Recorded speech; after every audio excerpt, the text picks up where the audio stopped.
我觉得是我俩一样聪明。用我新学的一个新成语叫做不分伯仲。这你都知道？那谁是伯，谁是仲啊？等会儿，这个电话。喂。行，我知道了。马上回去。怎么了？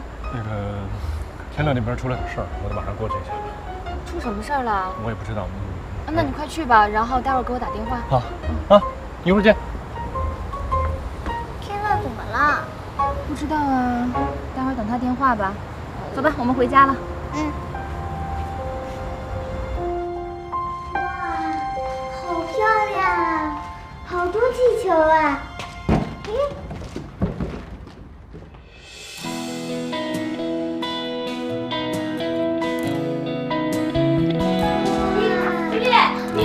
来，快点！哎，怎么回事？你干嘛去啊？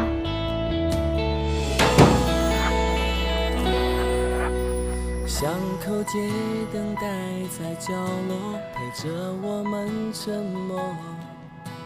你骗我！你不是说天乐出事儿了吗？我没骗你，我只是想在你回来之前做好所有的准备，给你个惊喜。什么惊喜啊？求婚。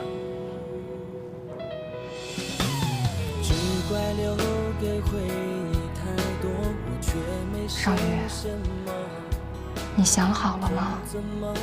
这一切是你想要的吗？为什么这么说？觉得你真傻，你真的不应该为了我离开公司，也不应该为了陪伴我去超市当一个搬运工。你应该回到原来的位置。我原来的位置，就是在你的身边去照顾你、陪伴你。因为误会，我缺席了8年。现在我回来了，我不相信你真的愿意让我再回去。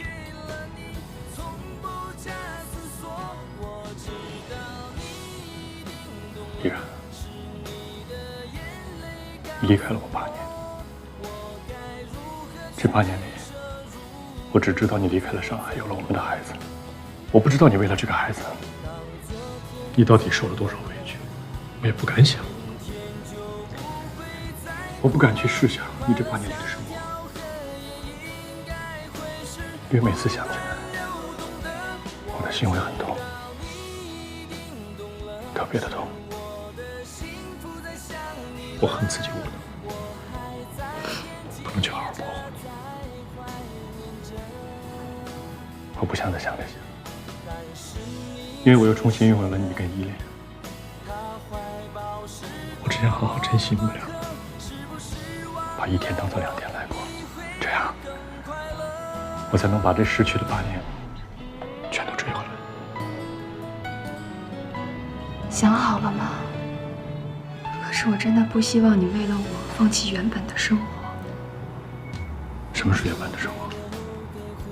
我现在拥有的一切才是我想要的生活，这才是生活，我想要的生活。我是一个男人，我不想做一个傀儡，什么都听别人的。我想变得有担当，有责任，这是我想做的，而我现在也做到了。我要好好把握它，所以以后无论你在哪儿，那儿就是我谭少宇的家。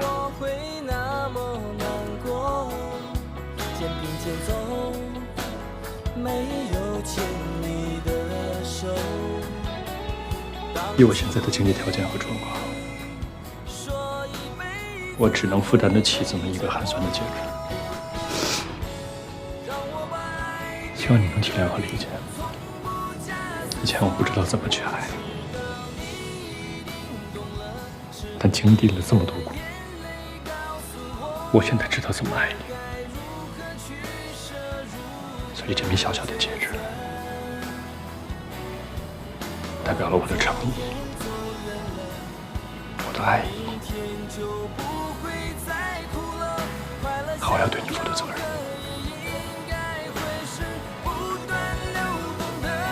从这一刻起，我把自己的心交给你，也希望你能把你的心交给我，好吗？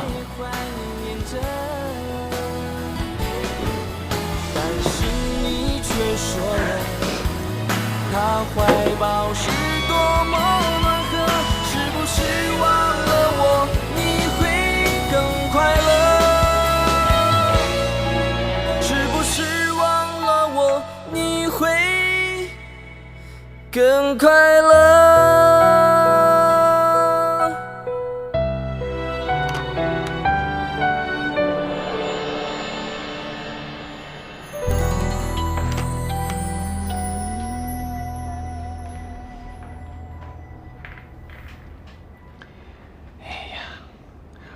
我把他们最幸福的时刻、最激动的时刻都给他拍下来了。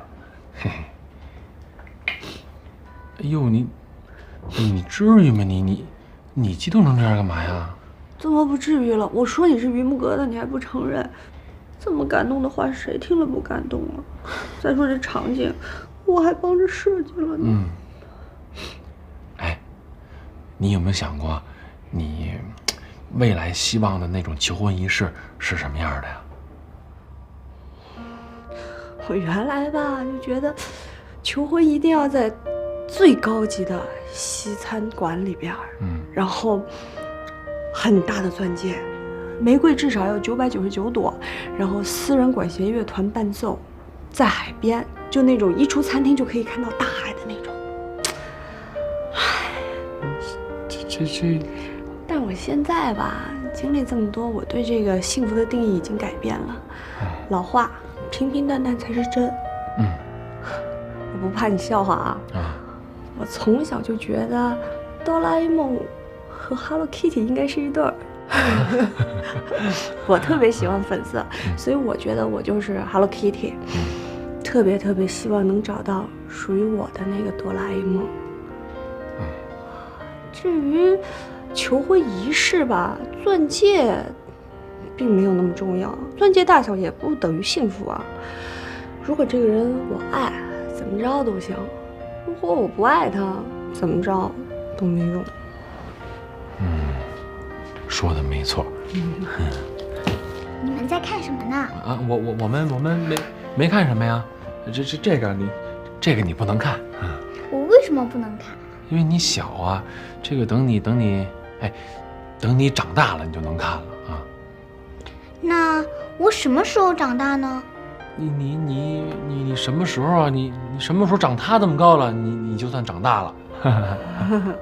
哎，对，行了啊，去玩去吧，玩自己去吧啊，去吧，乖。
哎，小乐，哎，干嘛去了你？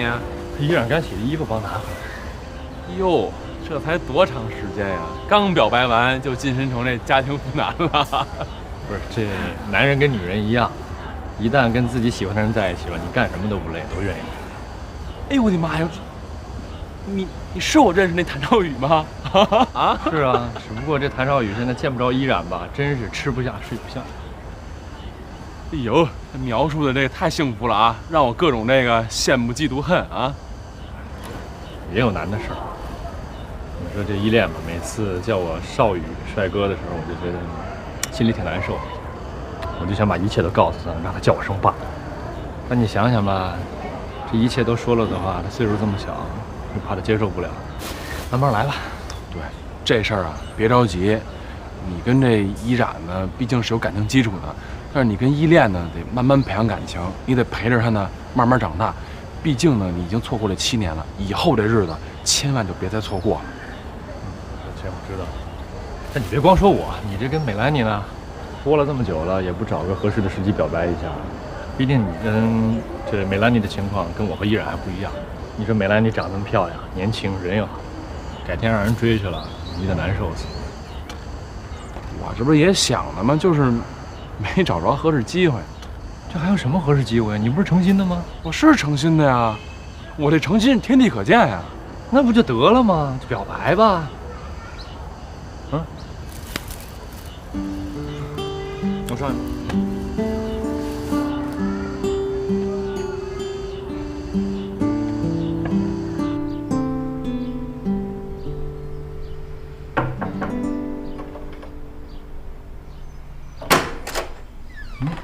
经理，你来了啊！进来吧。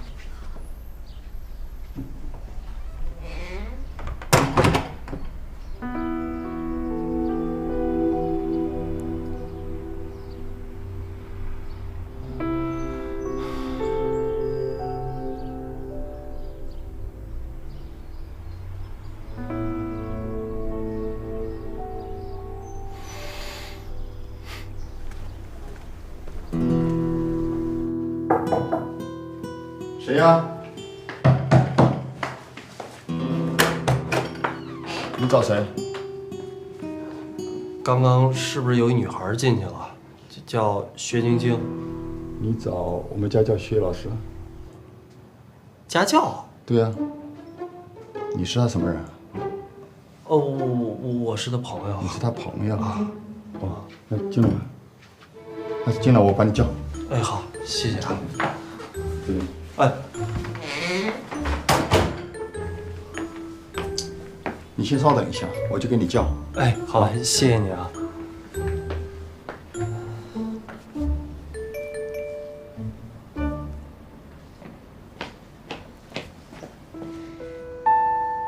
你怎么来了？我不是，我那个。我不是过来。薛老师，这题怎么做呀？这是你。走，我们回去做作业。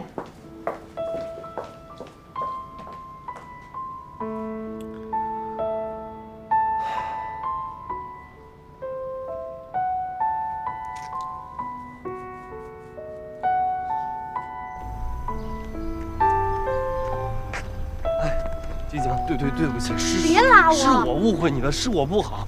你是不是特别恨我？要不然你打我一顿也行啊。我为什么要打你啊？咱俩什么关系啊？蕾蕾，我告诉你，从你上次跟踪我开始，咱俩就一点关系都没有了，听清楚了吗？不是晶晶，别再跟着我了。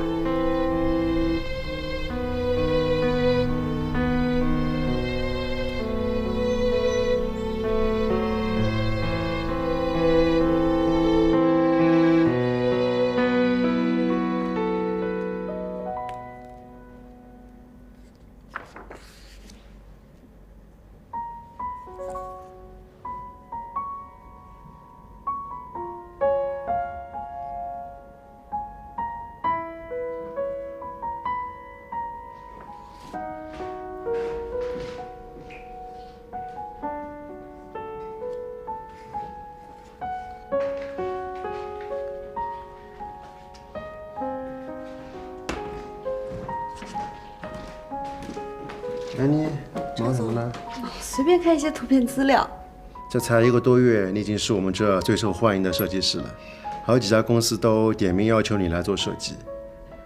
之前我跟辉达珠宝的老总吃饭时，他还特意提到你，说你前途无量，已经算是上海的新锐珠宝设计师了。没有，您过奖了，我这是刚刚熟悉工作，其实还有好多都不懂呢。别谦虚了，行了，这月的奖金我已经让财务打到卡上了，继续努力，不要让我们失望哦。好。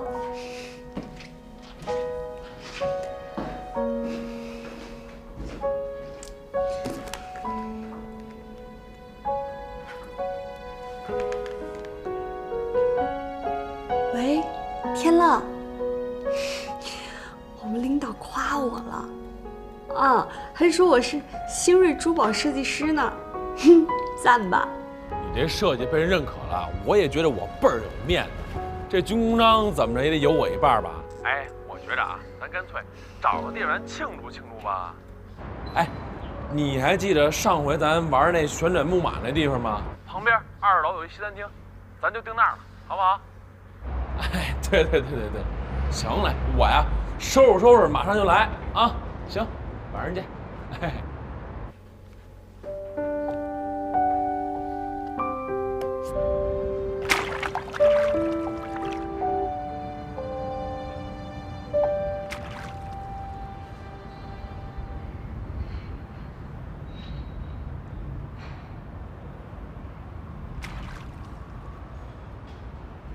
怎么着？有什么事想不开，非要跳河自杀呀？啊？我又跟踪薛晶晶去了。啊？他去人家公寓里边，是给人家当家教去了。我误会人家了。哎呦，你误会人，你赶紧跟人解释一下，把误会解开不就完了吗？我解释了，他不听，他让我以后别再找他了。我觉得星星这回都快恨死我了。不是你吧？你这误会啊，闹得有点大。我估计人薛晶晶呢，一时半会儿啊还生你的气呢。你先得想办法把这气儿给消了，再跟人好好道个歉，没什么大不了的啊。我就不明白了，你说他当家教，他为什么不告诉我一声啊？我都跟他说了，我能照顾他。你说他那么玩命挣钱干嘛呀？没准呢，人家有自己的苦衷。我觉着啊，你把这事儿啊问清楚，别把这误会呢越闹越大。我觉得他这回啊是肯定不能再理我了。听我的，别气馁，相信你自己。你呢，得让他感受到你的诚意啊。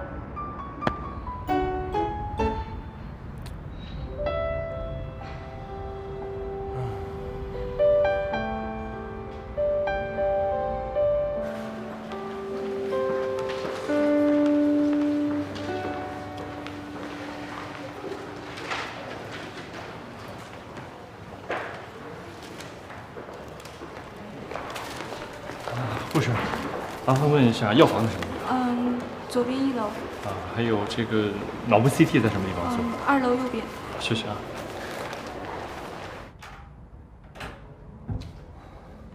我回来了。你干嘛去了？怎么了？我这给你打电话，你手机关机。经理说你这一下午都不在超市，你都去哪儿了？你给我打电话了？对呀。急死我了！嗨，没电了这。没有，我这送了依恋之后回来，突然头疼，正好顺路就去医院做了个检查。没事吧？没事，开药了，还做了个 CT， 说是后天去拿结果。不是你怎么会头疼呢？你经常疼吗？偶尔吧，是不是这一段有点累着了，休息不规律？那你以后有什么事儿要提前跟我说一下，要不然我会担心的。你会怎么样？我会担心你啊！担心我？啊！有了老婆就是好吧，都知道担心我了，真幸福。谁是你老婆了？哎，不是我老婆的话，那这手上戴的是什么呀？而且那天就在这块儿啊。没有，然后戴上了它，还抱得挺紧，不是吗？不是。哎呀，痒痒才搁着你。好了。吃晚饭了吗？我吃药了。坏人！我我给你热饭去啊。我是吃饭呢，还是吃你呢？坏人！哎呀，真的坏人！你好丑！谁让你痒痒再吃再吃？快点，都拿进来。我帮你端。哎，咱俩认识多久了？小半年了吧？那你觉得我这人怎么样？你固执，大男子主义，说话还特平。啊，我在你心里就这个印象。这几个词儿可以换一种说法，坚持，做事有毅力，爷们儿，然后就是说话很幽默。最重要的，我觉得你很善良。我妈以前说过，衡量一个好男人的标准就是先要看他善不善良。以前我觉得这话挺普通的，现在想想还真是。如果一个人善良的话，就不会去伤害别人，即便他具有伤害别人的能力。那你觉得我怎么样？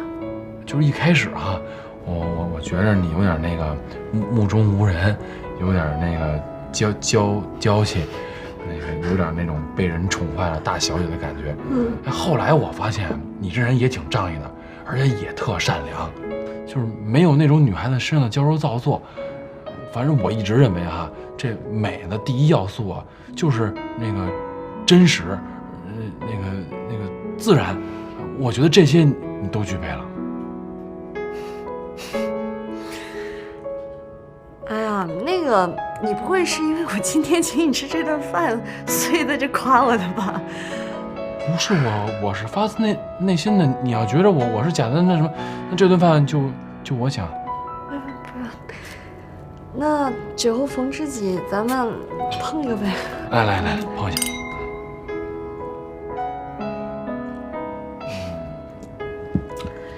吃好了吧？吃好了，要不咱下去走走，消化消化食。去哪儿啊？就下面随便溜达溜达呗。行，走。我能有现在，其实要特别的感谢你，陪我找工作，陪我熬夜，帮我画图纸，每天还要忍受我各种吐槽。突然间这么跟我一客气吧，我还有点不太适应。其实啊，我什么都没做。你呢，要真不是吃软饭的，我们做什么都没用。你要真是干这行的，我们什么都不做，早晚有一天啊，你也会成功。听你这么说，我觉得我浑身又充满了自信的小细胞了。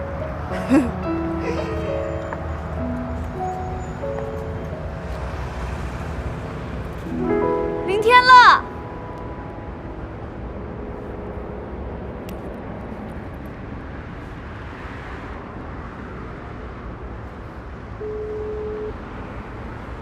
您拨打的电话正在通话中，请稍后再拨。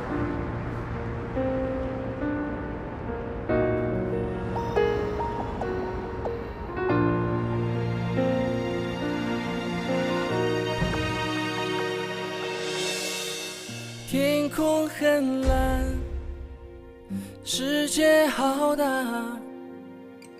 爱是否会悄悄消散？你是否感受到我为爱发狂？坚持多久才能靠岸？保持沉默，试着洒脱，是我唯一对自己的把握。像一只发了疯扑火的飞蛾，坚持着。你说过，你希望你的哆啦 A 梦骑着白马，从五彩的童话世界里来接你。这白马真弄不着了，就只能骑着旋转木马来了。这五彩的童话世界，也真是做不到，就只能改成从五彩的光里来接你了。你混蛋！这些话干嘛不早说呀？至少我还能祝福你快乐。我怎么混蛋了？我还记得你说过你喜欢粉红色，你还说你喜欢哆啦 A 梦。你呢，就是粉红色的 Hello Kitty， 我呢，就是蓝色的哆啦 A 梦。我愿意为了你变成粉红色的哆啦 A 梦。今天穿着这身衣服，我就是你的人了。这个戒指，它代表我的心。从今天开始，这一切都放你那儿保管了。另外，我想告诉你，我喜欢你，做我女朋友呗。李天乐，你知道我为你流过多少眼泪，伤过多少次心吗？有时候我都觉得我特别的恨自己，我觉得我腿长得也不短呀，跑得也挺快，怎么看你这儿，我走也走不动了，跑也跑不了了，我这辈子是不是就打你这儿了呀？不是，那你到底是答应还是不答应啊？说了，只要是自己喜欢的，怎么着都行；不喜欢的都没有用。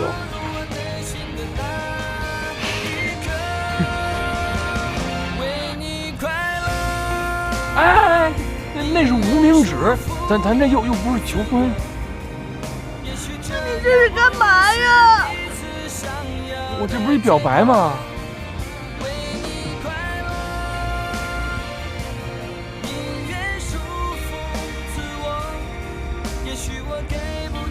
那在这儿什么意思啊？名花有主。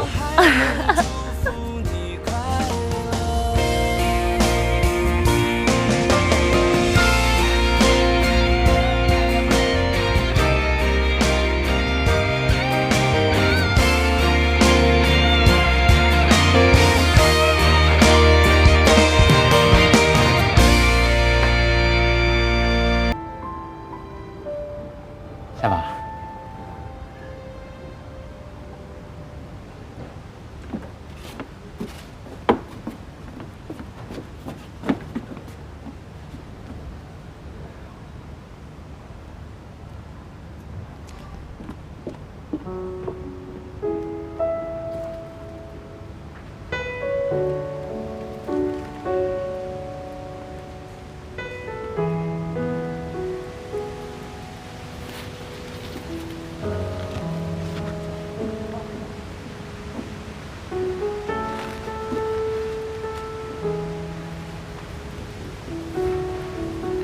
夏宝，你这2天怎么不理我呀？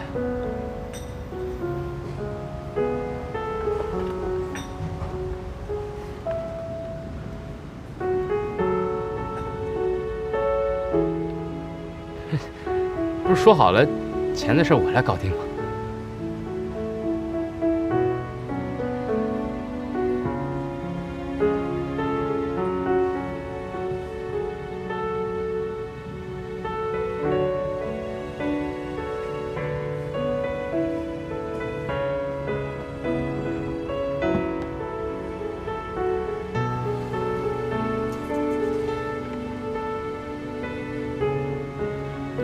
老板说了，定金不着急。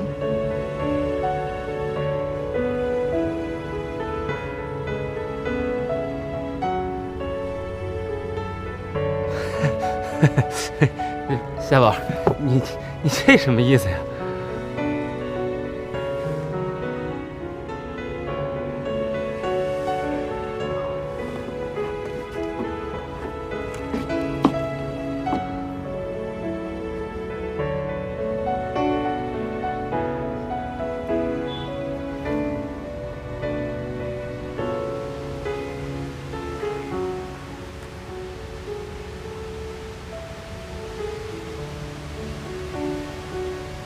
就是他吗？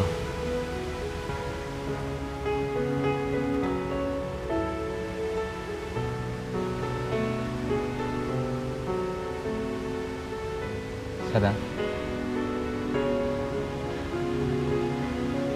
我知道我现在什么都没有了，工作也丢了，我可能配不上你了。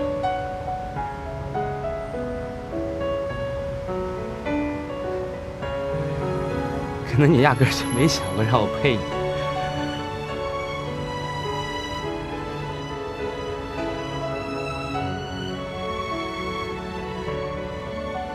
你是早就想好了是吗？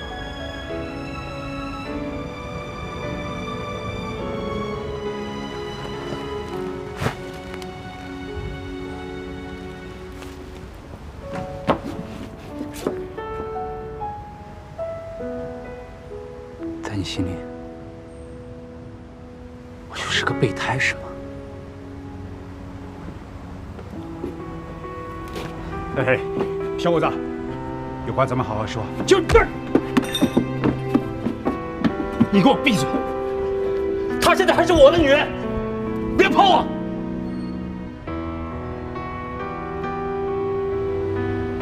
你跟我演了这么长时间戏，在我心里你就是我的女神，你知道吗？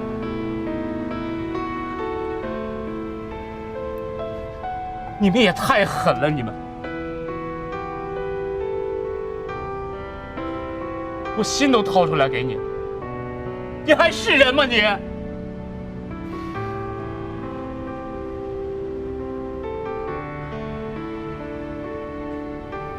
你根本就配不上我对你的爱情，你就是个贱人！小伙子，这话可不能这么说啊！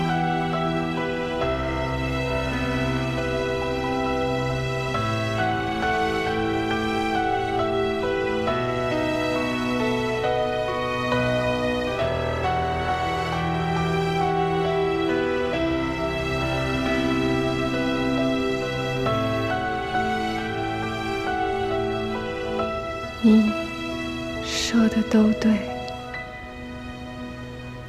我欺骗了你，我们分手吧。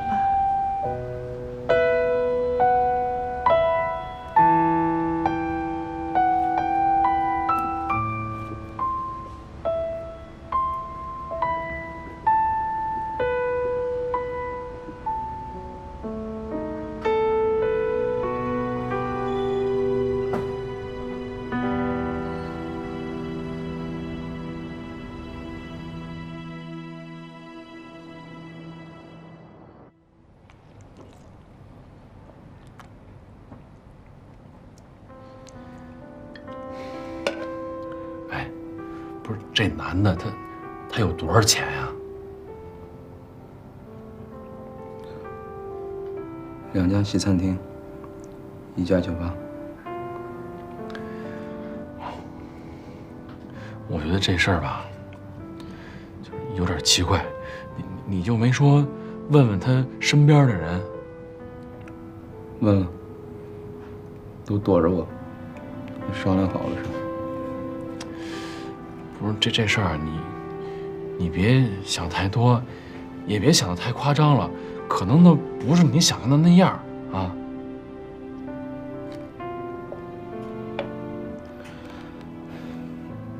他当着我的面跟我说分手，然后拉着那男的手走了。我特想当自己什么都没看见。我不生气，可是我真的难受，我就不明白，怎么就变成这样了？为什么？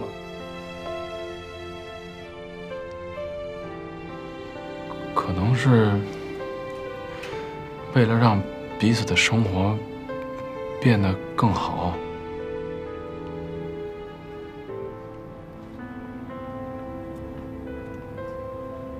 可是我不好，我特别不好，我难受。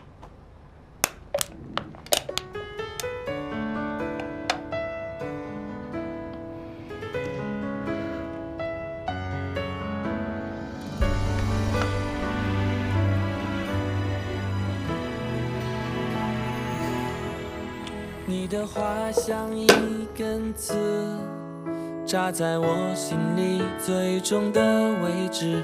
也许这就是你想要的方式，忘掉所有的故事，要你在我心中突然消失。也许这不是那么容易的事。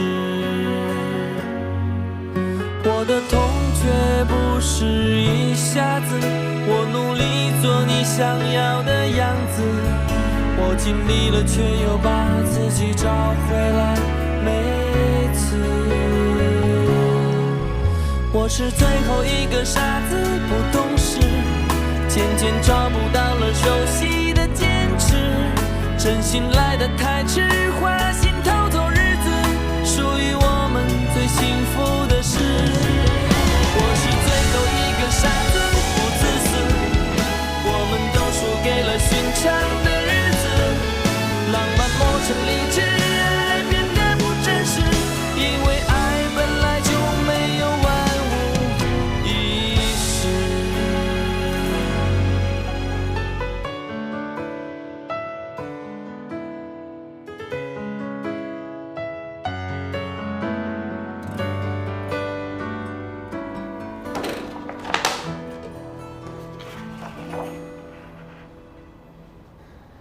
怎么样，医生？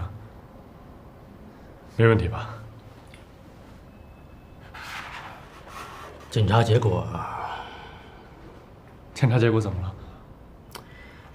检查结果就是你的脑部长了一个瘤子，医学术语叫做脑胶质瘤。脑胶质瘤什么意思啊？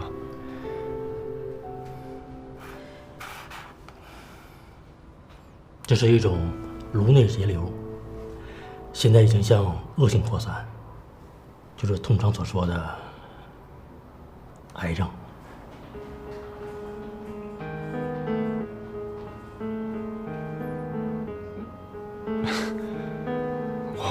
我不可能得癌吧？我之前做过检查的，状况都是好的，没问题啊。恶性脑胶质瘤，体积小，潜伏期短，一般也就是2、3个月时间就会发作。你的瘤子体积小，但是位置很深，周有很多的重要结构。如果手术的话，会非常危险，几乎不可能成功。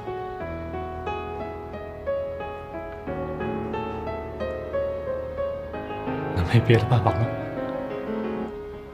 这样吧，我帮你留意一下。按照一般临床经验来看，即使有治愈的可能性，也会有后遗症，就是脑部神经受损。毕竟是脑部手术，里面很多神经是粘结在一起的。如果是后遗症，或是手术有什么不好的结果的话，会怎么样？会怎么样？比如说局部瘫痪，或者失明之类的。那如果我不接受手术，或是不接受任何治疗的话，我还有多少时间？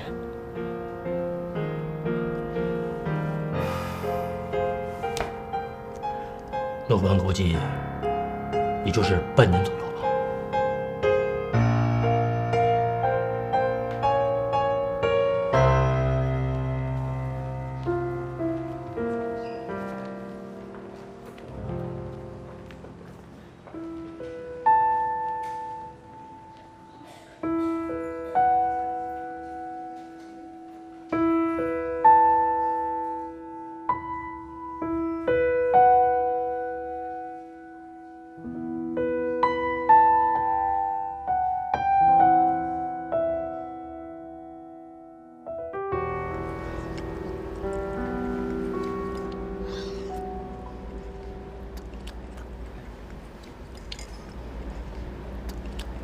想吃什么，我再买给你。这么多啊，够了。依然说过，女孩子啊不能多吃甜食的。少宇帅哥啊，你怎么想到下午来看我啦？我想依恋了。你想我了就可以随时来看我啊。是啊，我现在不就来了吗？好吃吗？还行吧。要求还挺多。依恋啊，我有话想跟你说。说吧。你跟依然生活了这么多年，对依然来说呢，你是最重要的人。而在我的生命中呢，你跟依然就是最重要的人。我心里边特别想一直守护在你们身边，去好好照顾你们两个。你现在就一直在我们身边啊。少宇帅哥，你怎么了？没怎么，没事。那我问你啊，我如果不在你们身边了，你会不会想我？我还有天乐呢。我要你呢对我好，也要对依然呢更好。我要让你天天让我们开心，这样呢我就会天天想你的。可是我有自己的事情要去做，以后不能经常在你们身边了。那以后就不能送我去上幼儿园，接我放学吗？你以后就不能和我一起玩拼图，给我讲小王子的故事，让我骑在你的肩膀上骑高马吗？不能了。那我以后再也不理你了。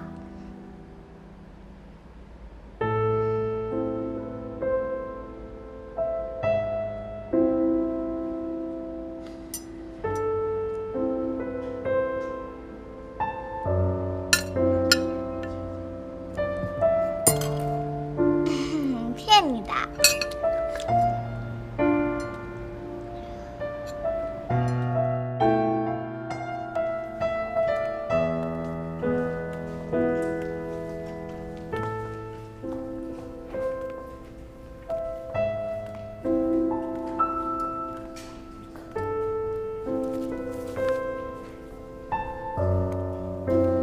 先生您好，我们店里动画片就这么多了。谢谢啊，款台在哪儿？款台在那边。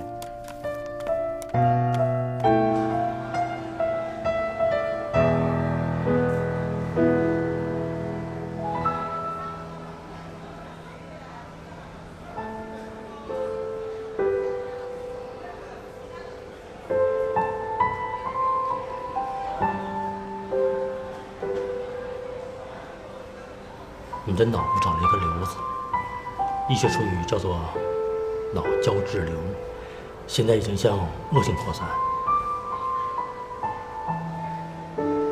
如果手术的话，非常危险，几乎不可能成功。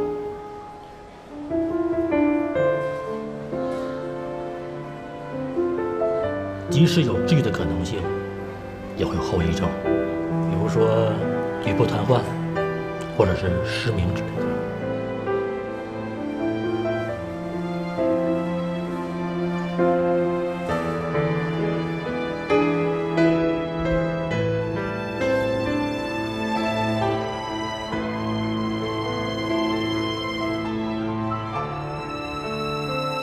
只要跟你在一起，没钱我也会很快乐。你的脑部长了一个瘤子，叫做癌症。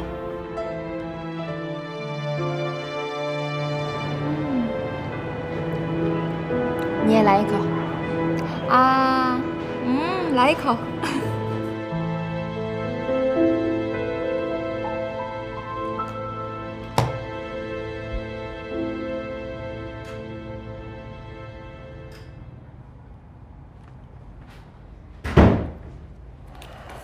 我回来了。啊，回来了。哎，在这儿呢。嗯，累了吧？来，快坐这儿。还行。抱给我。嗯。哦，对了，我给你煮了银耳莲子羹，我盛给你啊。好。买了这么多动画片啊？啊，正好刚刚路过音像店，知道依恋爱看动画片，我觉得多买了几张。是吗？这依恋要开心死了。是啊，来尝尝我为你精心熬制的银耳莲子羹。我自己来吧。我为你。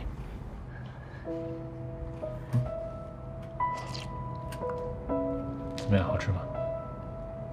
好甜啊！再来一口。好喝。嗯。我还在想呢，等过2天咱们俩串休一下，带着依恋去郊区玩一下吧，呼吸呼吸新鲜空气，放松放松。就这么定了。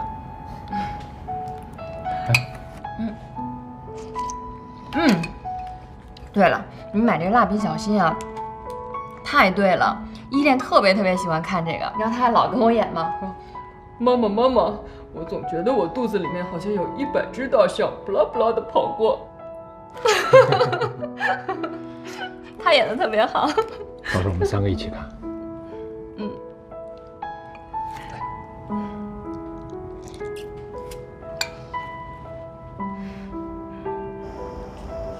麻烦你交给他，谢谢。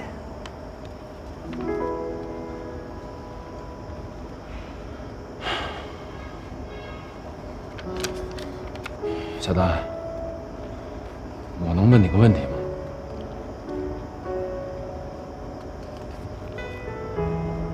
你真的和那个人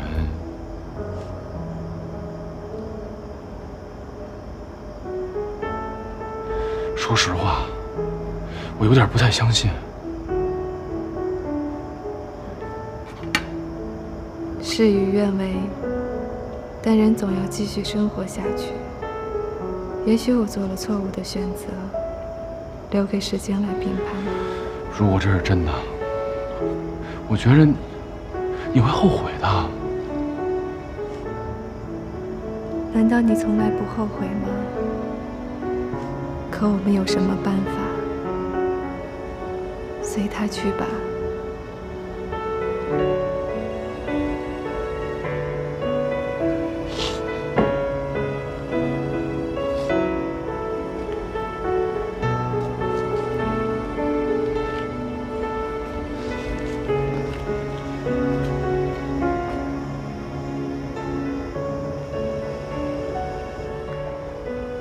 我不管小丹他为什么离开我，这段感情对我来说太刻骨铭心了。我只是不希望以后回忆起来的时候，觉得自己什么都没给过他。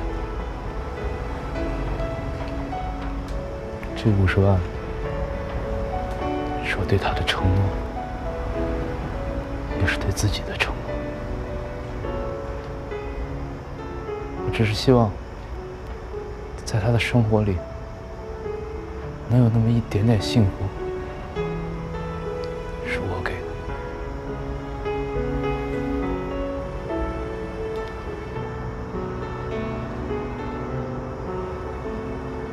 兄弟。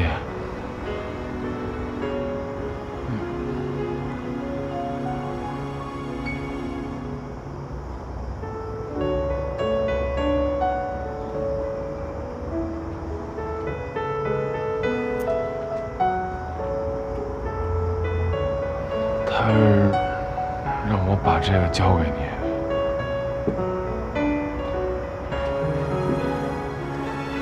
没事，多大点事儿。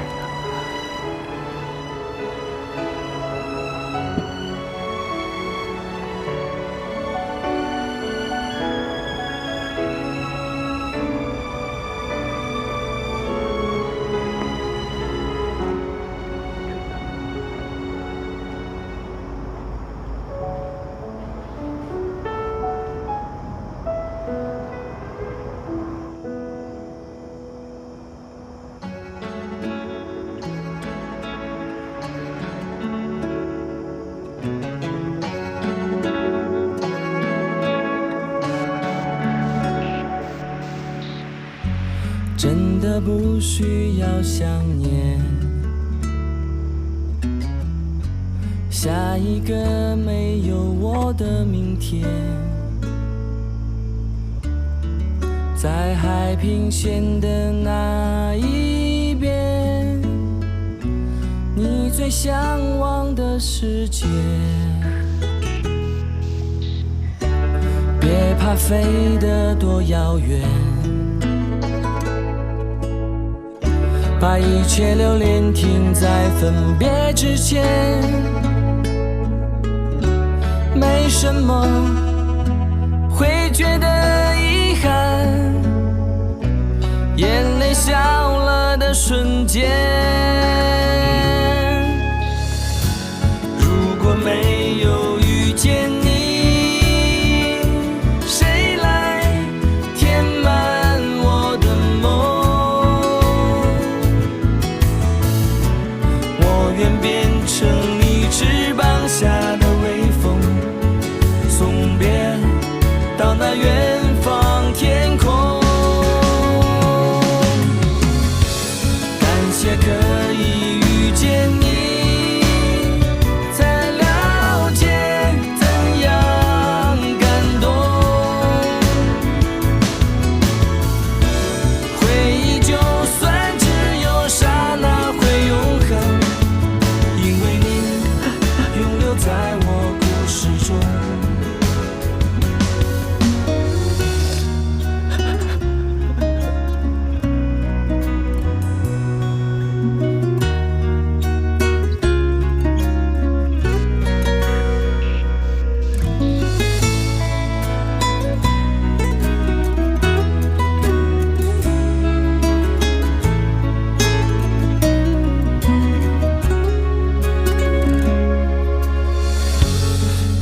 飞得多遥远，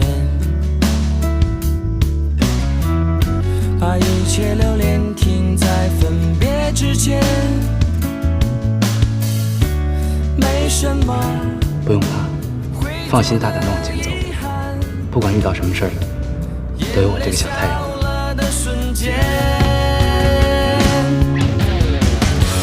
如果没有遇见你，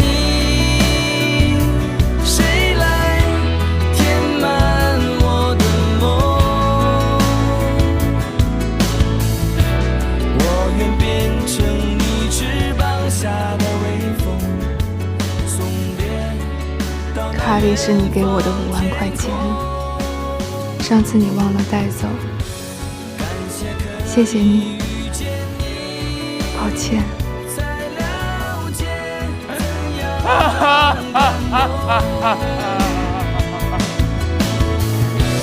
回忆就算只有刹那会永恒，因为你永留在我故事中。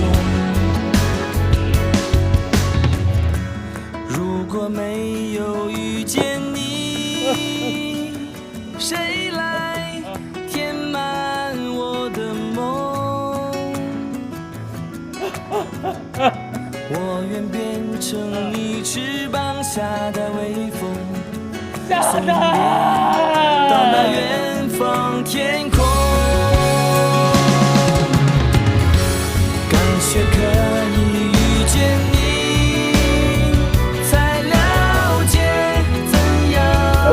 感动，回忆就算只有刹那会永恒，因为你永留在我故事中，因为我依然爱你。这哭的也太凶了，咱过去看看吧。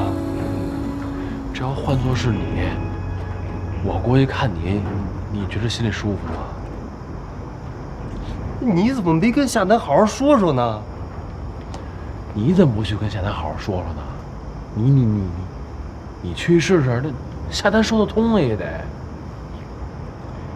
这不都好好的吗？怎么突然就变这样了？这本来啊，没有这姓苏的，爱宝呢挣这50万啊，觉得心里头幸福。现在下单这走吧，他就变得一贫如洗了，他幸福感一下没了，你还帮他哭，你就让他哭出来吧，哭着他心里舒服。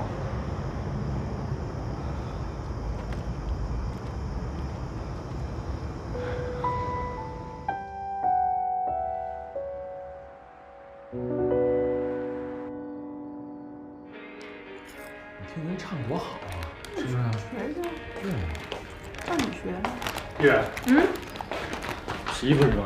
啊。给我，我来。不用，我就放在洗衣机里就行了。我去，你跟这两个吃货聊聊天，看看电视，吃点水果啊。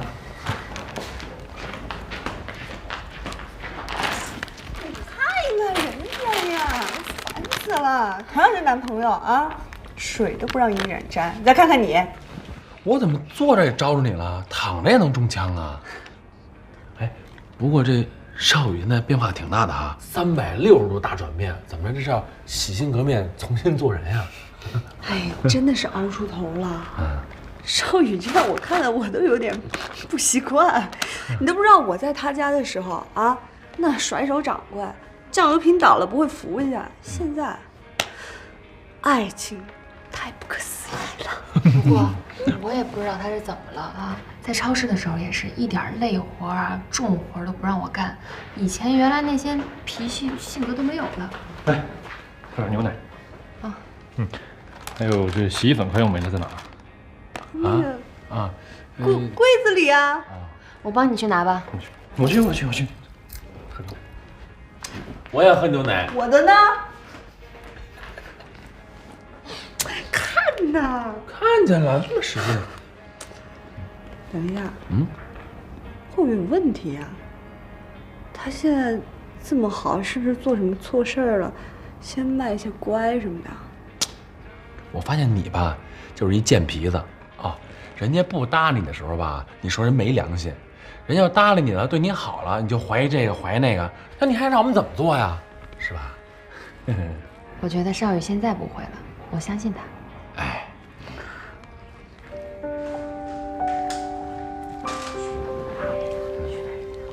您吃一口。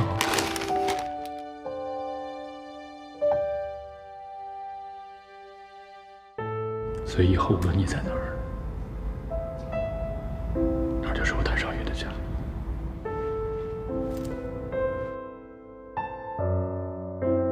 我所说的话非常危险，几乎不可能成功。我要你呢对我好，也要对依然呢更好。我要让你天天让我们开心，这样呢我就会天天想你的。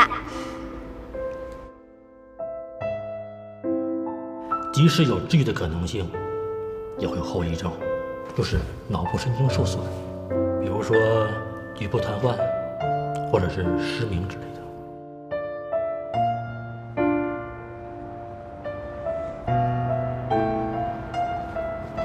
累了吧？卡布奇诺，你的最爱，我自己学着做的，你尝尝。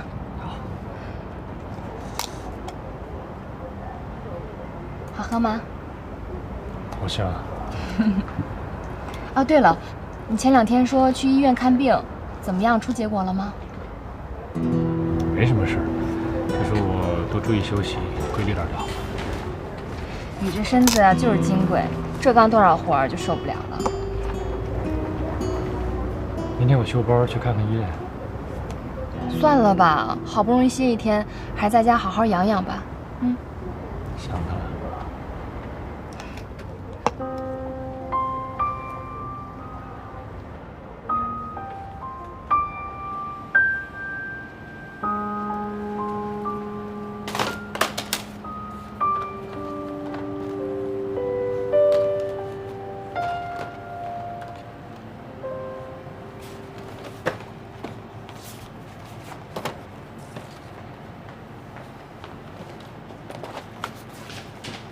我来，魏爷。没事，你歇会儿吧，你刚码完那边的货。没事，我多干点，你就少干点吧。怎么了？这2天没日没夜的帮我，这是我的工作，我来。我来吧，给我吧。没事，你去歇着啊。还有，以后撕这些货品上价签的时候，记得沾点水，别用指甲硬抠，又伤指甲又伤皮肤的。别光说我傻，自己学着照顾着自己。我知道。去吧，歇着去。我真的不累。